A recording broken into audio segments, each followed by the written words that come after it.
Welcome to a special fans fight back on PitchBoxing with myself, Martin Theobald, joined by Championship top of the table, Burnley, James Sunderland. How are you, James?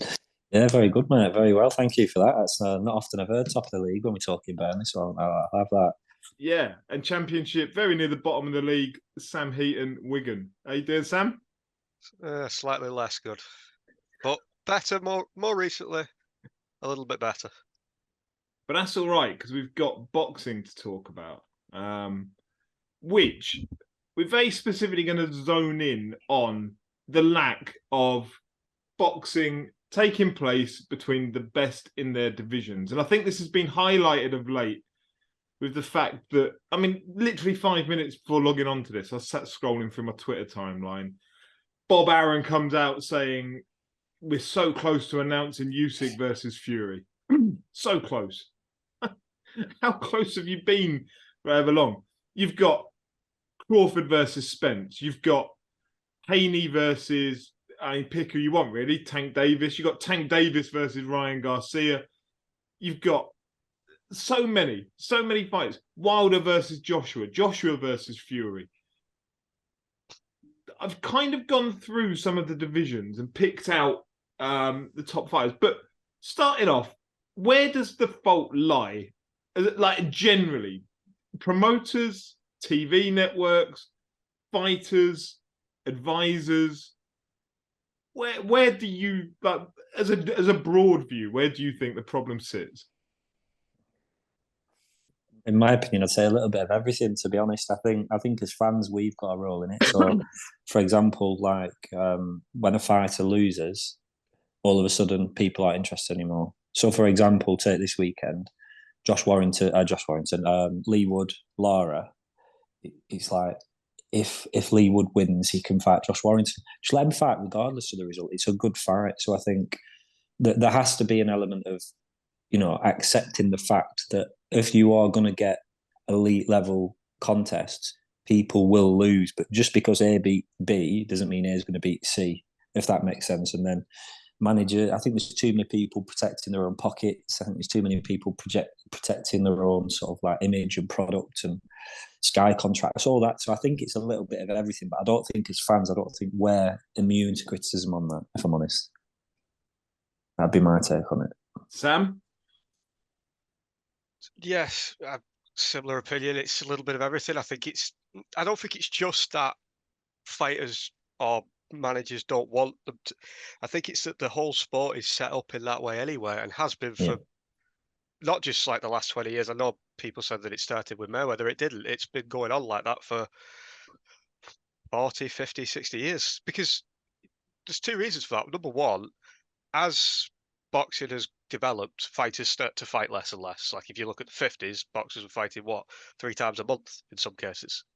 And now they're fighting, if you're lucky, twice a year at the very top level. Yeah. So because the sport has changed in that way, the idea, it's rare that fighters fight the best guys more than once or twice in a career, because there just isn't that many top guys anywhere.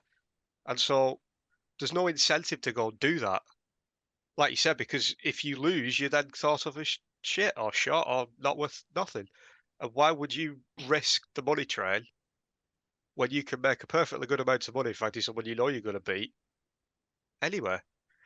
And it's the thing about as well about if you're a fighter, you can. There's more understanding now of how dangerous it is to box and what it will do to you over the course of your career. Why would you risk in that way to fight guys who are going to cause you a lot of damage?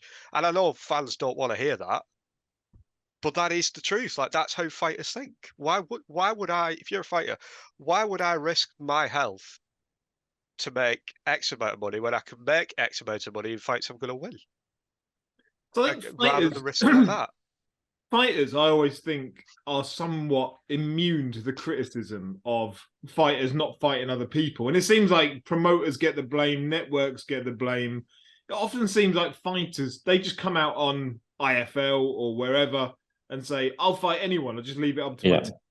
And then they kind of like shift the blame. But as you say, Sam, like if I was Joshua and my comeback options were to fight Franklin or I don't know, say the same money was there to fight Joe Joyce, I know You which fight one Franklin. I'm taking.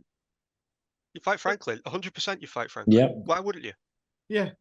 If my team started advising me otherwise, if my promoter started signing me up for the other one, I'd just leave them. Like, You'd be worried. You'd be worried about it if as a fighter, because that would say to you that your potential value as a fighter, and I know they say fighters fight for titles. They don't. They fight for money. Yep. even Joshua So- came out and said it, didn't he? Yeah, of course. Yeah. But it's the thing, even like with the Joshua stuff, it's like we should be. I would, I think when somebody's not been beat, the imagination can run wild with what that Yeah. person can be capable of. But when somebody gets beat, you feel like that ceiling is then like Defined. Yeah. So, like for example, the Joshua Wilder stuff. It was like they missed the boat with that. So 100%. because it was like building it and building it and building it, whereas it was at a point where it couldn't be any bigger, and it was like. So I think there has to be a time where people just you could see they were going to America. Well, they were meant to be Wembley at first, weren't they? But they balls that up. I don't know what went on with that. And then went to America. He got chinned, but it was like that was your chance, like to fight. That's where you should do it. So I think, but once he'd been beat, it was like right. Well, he'd get beat because Wilder hadn't been chinned. Like I know he'd been, lost to Fury. Like I think did Fury fight him after or something? I can't remember what it was. It might have been. Fury fought him in 2018 in September. Something like that. Or was it December? Maybe 1st of December, weren't it? I think. But yeah. So I think when somebody loses, like even subconsciously, especially the casual market, which I think when we're talking big level fights is probably the most important person. Drives the they're not interested anymore because Joshua's been beat. So, for example, you've got Deontay Wilder, who's absolutely sparking fellas left, right, and centre, biggest puncher in heavyweight history. How can you sell Joshua against him when he's just been put over by a big burrito? How do you do it? I would say still, because I mean, if you think Joshua still sold out 2 stadiums, hasn't he? Yeah. Since his losses, he sold out for Usyk twice. Yep. We'd still all be interested in that, but it's the casuals. Are they still going to? Yeah. Are the casuals still going to think that's a 50-50 fight? If you told me tomorrow Joshua Wilder's been announced Wembley Stadium, $50 million fight. That sells out in minutes, I reckon. Yeah, it's a $50 million fight. Because why isn't it happening? But I would almost argue because when you were saying about that peak moment when they should have fought, and I think we can all probably roughly put a finger on when that is. Mid 2018, after he beat Parker. And I think there's a chance there for Joshua. If you're his promoter, because we talk about promoters and how they structure a career, the perfect peak to Joshua's career, if not saying he would have won the fights, but would have been Parker, Wilder, maybe a rematch, depends how it goes, and then Fury. Yeah. But then at that point though, if you're the manager / promoter, you've got nothing else to sell after that, have you? Like if you sell those 3 fights, you've literally got nothing for him after that. So I can understand why they have to delay it to some degree. But if you remember, there was an interview with Barry Hearn, sat fishing, and it was when there was so much clamour for Joshua versus Wilder, and there was Barry Hearn sat with his fishing rod by the side of a lake going, nah, that fight's not happening for another 4 or 5 years. Yeah. And he was right. It never happened. But that was literally weren't that in the mix of Eddie Hearn saying we've sent him an offer? Sign it was in the mix of all that. It was within that time frame, yeah. But I just think he gave us a glimpse into the mind of, Hearn's very polished, and Hearn sort of every interview that he does on a media day, he will give the same answer to everything. He's very polished, very well thought out. Barry Hearn seems almost like don't let him in front of a camera. Dad. And he kind of gave us a glimpse, I think, into probably the conversations that went on in the background of Matchroom while Hearn's out there. Because Hearn even this week's going, if Fury Usyk doesn't happen, don't be surprised if you see Joshua Fury in the summer. You what? Well, yeah. No, we won't.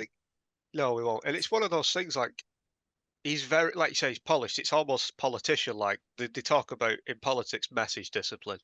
Heard's fucking brilliant at that. Yeah. And he always has been. And, Yeah. like, I think Hearn knows that people have short memories. Particularly, you said, the casual market's really important in boxing, which it is. Like, casual fans do have short memories, and time is kind to casual fans, to boxers from casual fans, because they tend to forget things that lead into fights. Like, even if you take Joshua Klitschko as an example, that fight was meant to happen in December 2016 at the Manchester Arena, if you recall. 24, he fought Molina, didn't he? I think instead. Yeah, exactly. And Joshua got pelters for it, rightly, because Molina's a shit fight and Klitschko's a great fight at the time. But after the Wembley event, which was probably better for all of us, that's an example of where it does work in our favour as fans. Nobody remembers that at all, even slightly. He was going to fight Lucas Bryan, Klitschko, if I recall correctly.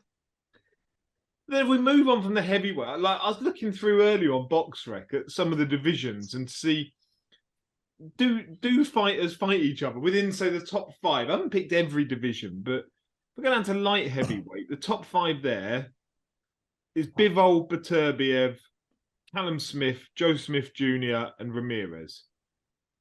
And so out of those, you've got Beterbiev fought Joe Smith and Bivol fought Ramirez. And then you've got Callum Smith inexplicably in at number 3, who's fighting some Polish guy that nobody's ever heard of for a European title. So the fight everyone wants out of that is Bivol versus Beterbiev. Why? Yeah. Why are they seemingly not on a trajectory to fight one another? You're talking about Bivol versus Joshua Buatsi because that's in-house. Yeah. And that's your reason, I think, isn't it? It's like, yeah, it's in-house. Cross-promotional, all that sort of crap. But yeah, I think that's it. I think there is no reason why that fight shouldn't happen. None. No good reason. Yeah. There is a reason, it's just not a good one. Yeah, but no sporting reason, if you will. No. If we're talking about why aren't the best fighting the best. Because if you were to flick, do you think either of them are scared of each other? Absolutely. I don't think any fighters are. Exactly. If they are, it's rare. I don't think fighters are scared. Like, I don't think, as much as people I don't think Amir Khan was ever genuinely scared of Kell Brook. It just wasn't worth his time, money-wise, to fight him. When he could fight Canelo and make a shitload of money to get chinned. Why would he not do that? Because he's got an inbuilt excuse to lose and makes an absolute shedload. Why would you not do that? He fought a peak Marcos Maidana, presumably not for huge amounts of money either, I'm guessing. Like, it'll be decent. Well, I mean, it was a Vegas fight, probably made a decent wage, but yeah, like, it's nothing to do with scared. It's to do with it's probably helpful to see boxing as more, like you said it, Martin, it's like the WWE and a lot more like it than it cares to admit that it is. And it is a storyline, and it is about manoeuvring pieces. Belts are not really important. They're just chess pieces. So it is. That light heavyweight piece, when you have two such standout, because being frank about it, a light heavyweight, nobody cares. Outside of Paul, Stephen, Callum, Liam, nobody cares about Callum Smith in that light heavyweight division. Nobody. Like, he should be fighting Buatsi. Yeah, that's a great fight. Yeah, that is a great fight. I'd love to see that. Yard. Buatsi fight Yard. Again, that's a great fight. Yeah, in-house, you could easily make Callum Smith versus Joshua Buatsi. What's that guy's name? He was on HBO, the tall fella. He was an analyst, and I can't think of his name now.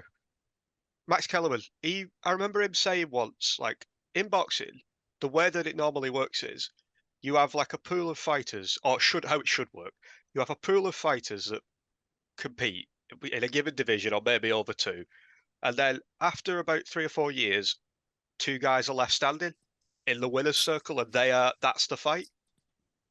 And that's what should be happening now at light heavyweight, because apart from Callum Smith, as far as I know, they've pretty much all fought each other or some variation. Maybe there's 1 or 2 fights left.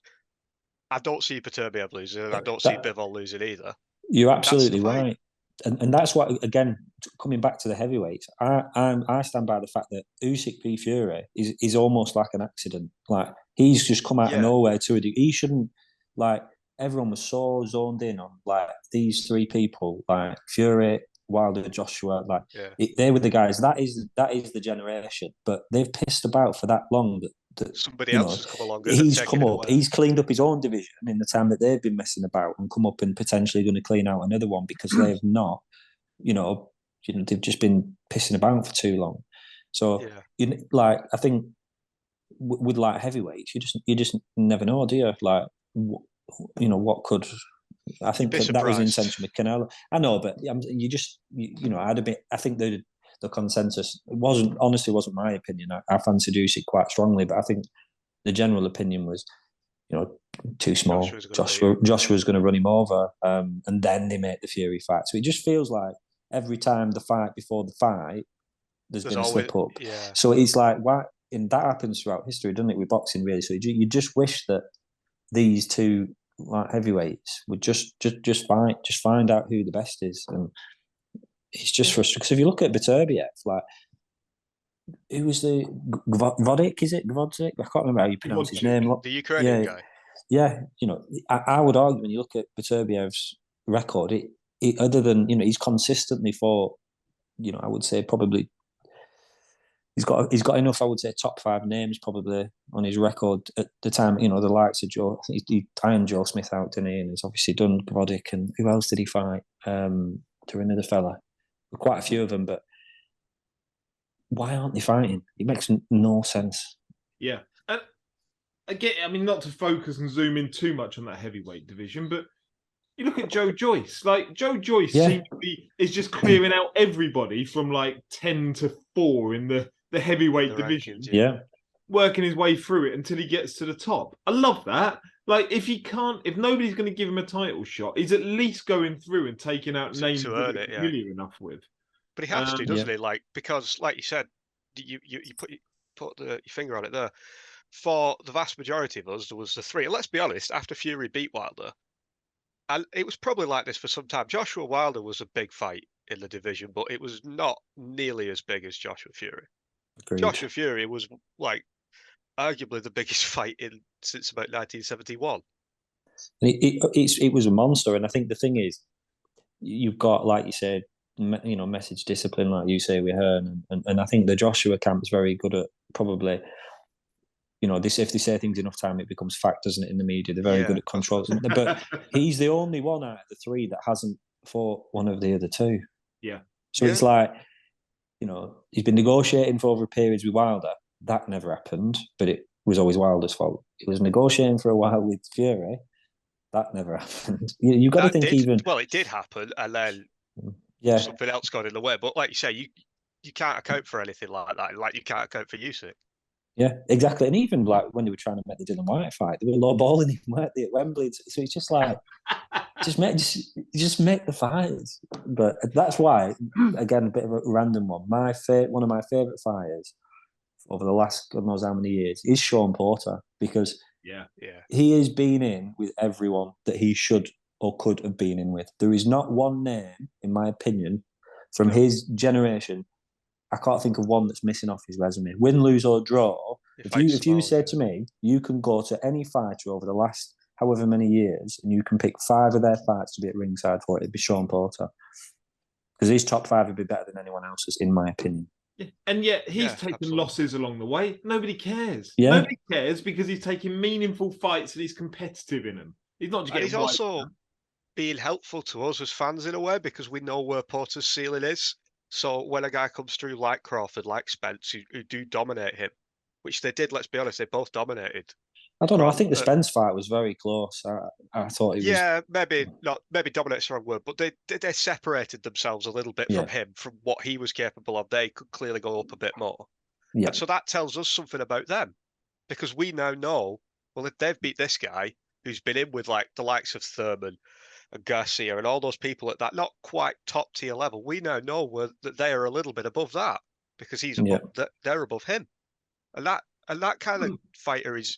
It's not to him, obviously, but to us as a fan, it's useful, because we can say we know now who the 2. Well, we know who the 2 top guys at welterweight are. Yeah. So, but it's just annoying, isn't it? It's just so boring. I went down to lightweight, right? You've got Shaka Stevenson, Devin Haney, Tank Davis, Kambosos, Lomachenko. They're the 5 like. That's a de good facto- division. I think you could probably chuck in Ryan Garcia Ryan could probably still Garcia as well. make lightweight.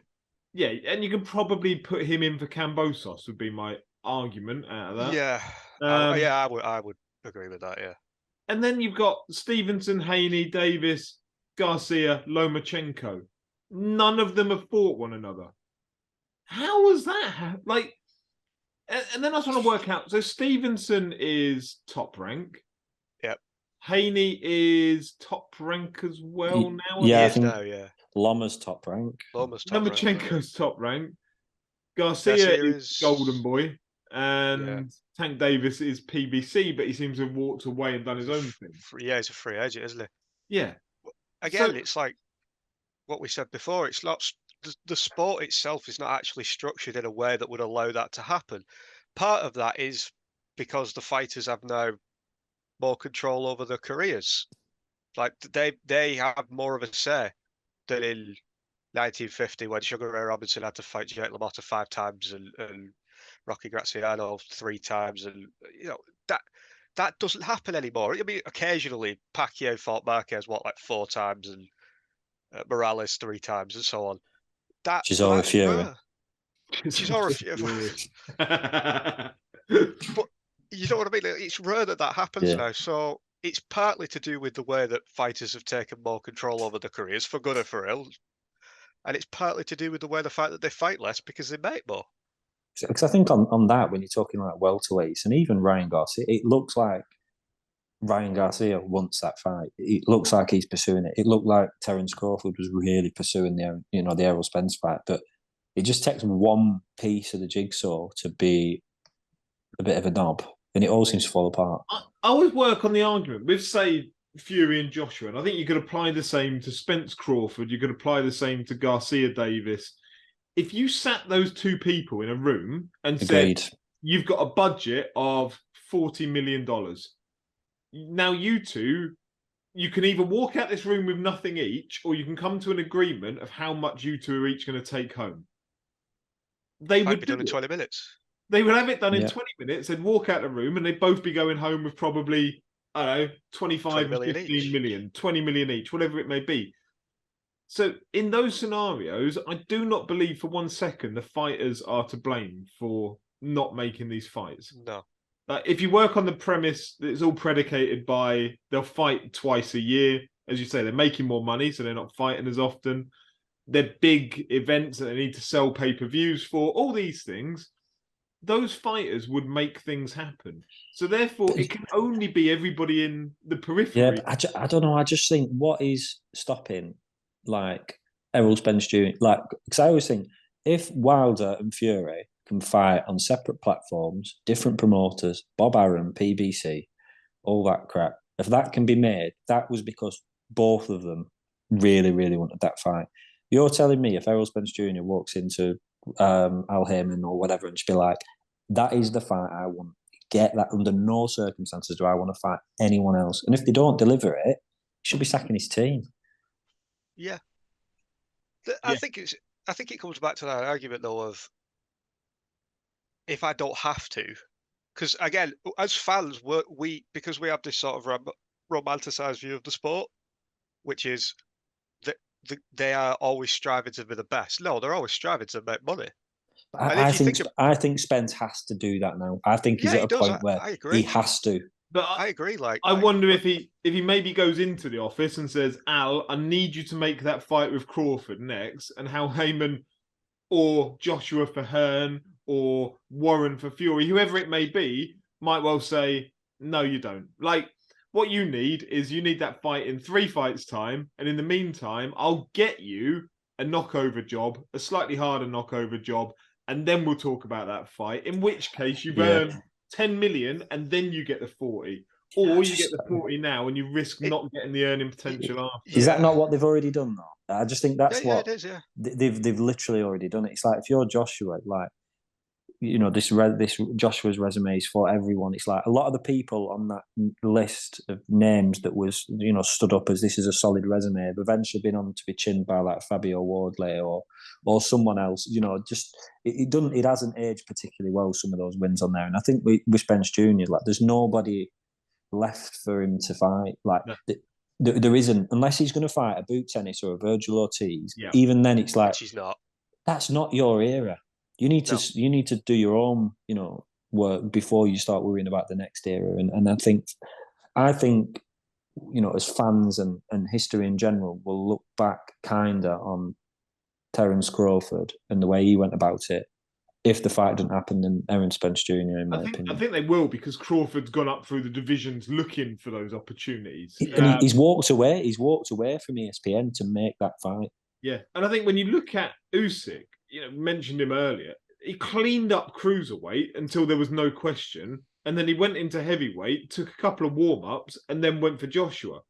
And he's done all of that without being aligned to a promotional outfit that, he's got Alexander Krasnuk, but he's not with Top Rank, with Matchroom, with Golden Boy, etc., etc. Yeah. He just seems to be able to take control of his career and goes where he wants.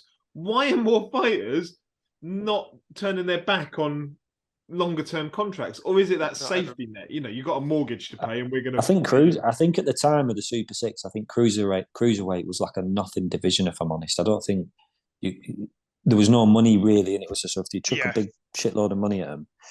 But then I think that that did him a world of good, absolute world of good, because his reputation was bigger, and he plays the whole like I am field stuff to an absolute T. Man's a lunatic. At this moment, though, or after he beat Joshua the first time, he could presumably have rocked up at Matchroom's offices and said, give me a contract.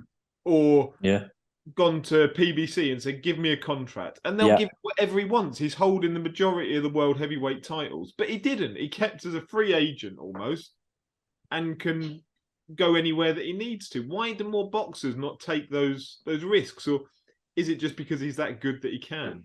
I think it's probably. Sorry, go on, Sam. I was just going to say, I think it's more to do with him as a personality than anything else. I think he is, to coin a phrase, I think he is about that life, but not a lot of people are.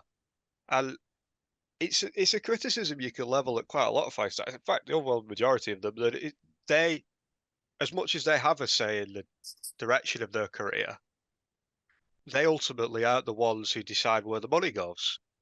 So if somebody's saying to them, the money's going here, I'm going there because that's where the money is, and I want that. And it's like you've got to see boxing, I think, as this money train. And whether we agree, like you say, you might go to one station and get a bigger pot there, but if you could get 3 stations in along the way and make an extra bit of money, that that's what they'll do, because ultimately they've got in their minds, money is the only thing that matters. Well, some fighters not, but most of them. I think with Usyk and Loma, I think if you'd have said to him right after he beat Derek Chisora, right, you can have one more and then AJ, or you can go straight in for AJ. I think he would have just said no, AJ. Even if it was same money, easy fight or hard fight. I think he again, just the way he comes across, and like Loma going in for a world title after his second fight, you'd imagine he's a sort of fella that'd be like, no, bring me the bodybuilder, I'll have him. They're 2 men that rocked up on the front line of a war. Yeah, this is they are different. We're talking about different categories of people, yeah, we're not talking about the Ryan Garcias, are we?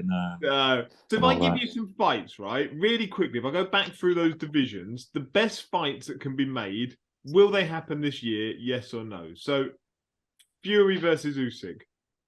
Yeah. No. Maybe I'm cynical, but I don't think so. Wilder Joshua? No. Fury Joshua? No.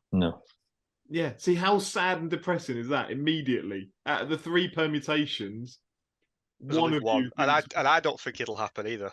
I do think that one will happen. I think again, it should, because I think Usyk's again, he wants the glory now, and I think for Fury, it's like, just.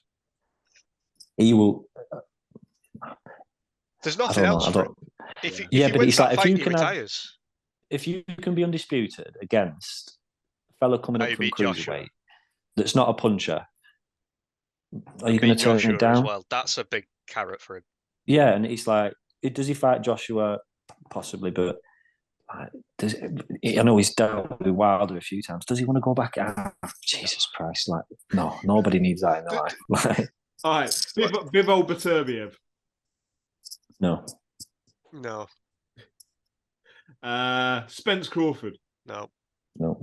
Like, Let's go with Stevenson Haney. no. Yeah, probably not. More likely than the others, but still probably not. Davis I think Garcia. the reason I say no on that one is because I think Lomachenko might have a say in how all of that pans out. Yeah, Fair possibly. one. What was it? Davis Garcia? Yeah. I No. actually I do think that one will. I just think if, like you said there, if the fighters wanted enough, it'll happen. And I do think, because I think, I'll be honest, I think Davis murders him, but I think Garcia wants it, and I think Davis will look at it as it's a fight that he can win for a lot of money. Yeah. Yeah, But I'm not sure. overall, it's such a sad feeling, isn't it? The overall, we don't really think we're going to get any of the best potential fights over the next 12 months. Not set up for that. It's never been set up for that. Whilst we're on the subject, can we just take a minute to appreciate how much of a shithouse Josh Taylor is as well, by the way? Will Josh Taylor fight anyone this year? If Lopez is a very, very good fight, nothing wrong with that fight. But, no, it's not, but I don't think it happens. I mean, I think it does. The noises sound very positive, but you can't be swerving Jack Catterall like that. After what happened, it's he's on a hiding to nothing, isn't it? If he wins, well, you should have fought Catterall. If he gets beat, well, you've been beat. I just think for his reputation, he has to fight Catterall. He has to fight Jack Catterall. Right, we need to wrap it up there, gents, but I agree with you entirely. It does. Right, for Pitch Boxing, Fans Fight Back, Sam, James, appreciate it. Thank you very much for your input. Hopefully we'll see you later, gents. I don't think we will.